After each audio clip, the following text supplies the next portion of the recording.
Salam tout le monde, c'est le lecteur illettré, j'espère que vous allez bien. Aujourd'hui je vous parle du livre Vie et mort des civilisations de Pierre-Yves Lenoble, publié aux éditions Fiat Lux.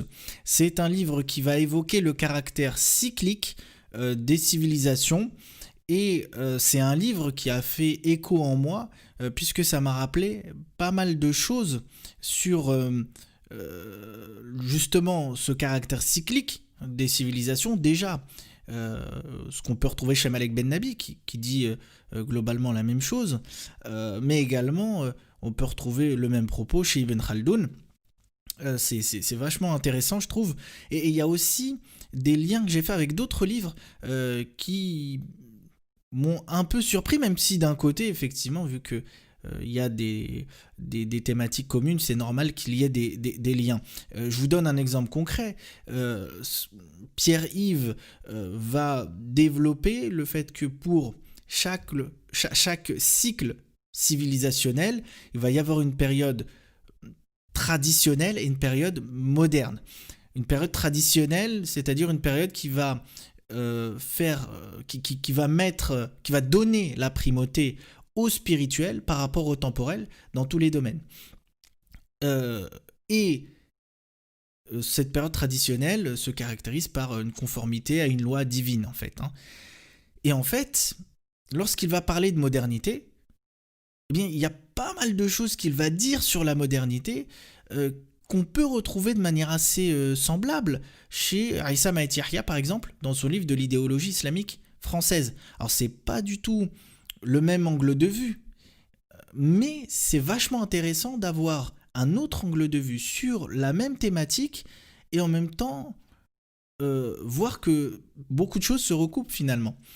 Mais pour vous donner un petit peu plus de détails sur le caractère cyclique de l'histoire finalement, Pierre-Yves va nous dire que chaque civilisation finalement passe par 5 étapes: la naissance, la croissance, l'apogée, le déclin et la mort.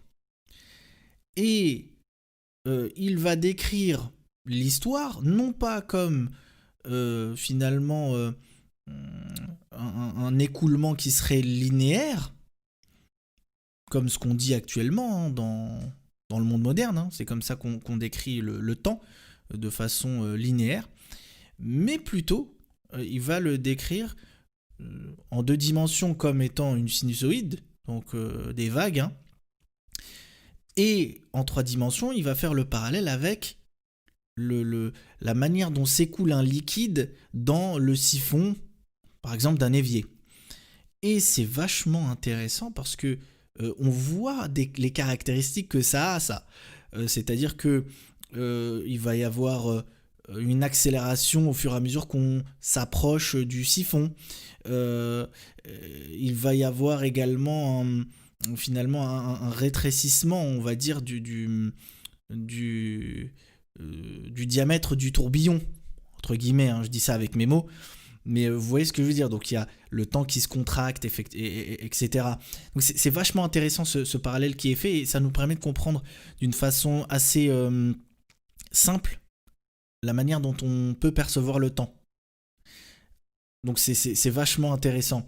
Et il va donner bien sûr plein d'exemples sur le caractère cyclique de l'histoire et sur l'erreur qu'il y a dans le fait de décrire l'histoire comme justement comme quelque chose de linéaire.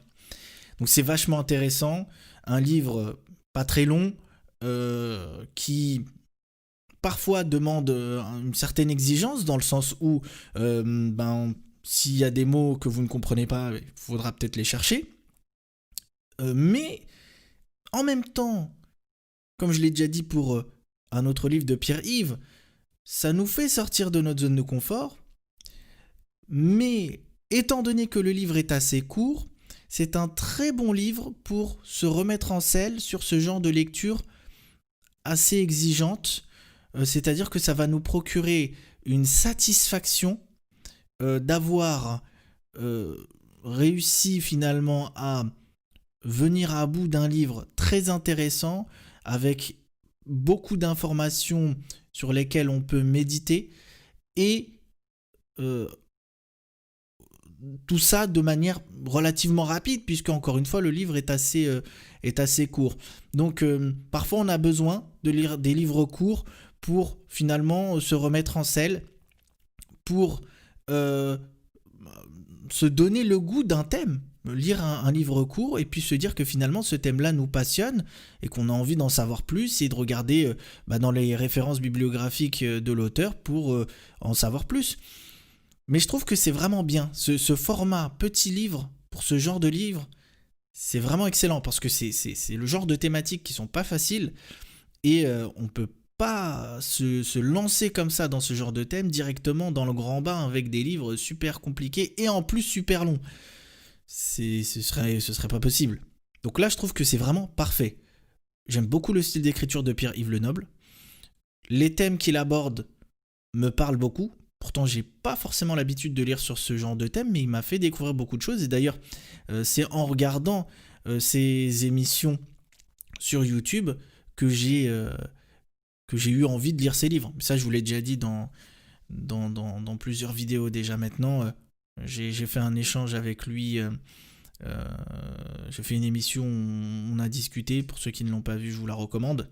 Et puis là, en ce moment, je vous parle de plusieurs des livres de Pierre-Yves, parce que vraiment, ce sont des livres à lire, je vous les recommande vivement. Je vous lis un petit passage, comme d'habitude, pour vous donner envie de lire le livre. En effet, tout essor appelle une chute. Toute entité organique qui a atteint un certain degré de complexité s'autodétruit. Toute manifestation sensible subit nécessairement une perdition d'énergie. Toute forme de vie finit par s'épuiser. Toute construction solide, toute création intellectuelle et toute entreprise de l'homme sont vouées à la mort puis à l'oubli. Le vieil historien grec Polybe, qui fondait son raisonnement sur l'analogie issue de l'observation de la nature, posait cet axiome fondamental.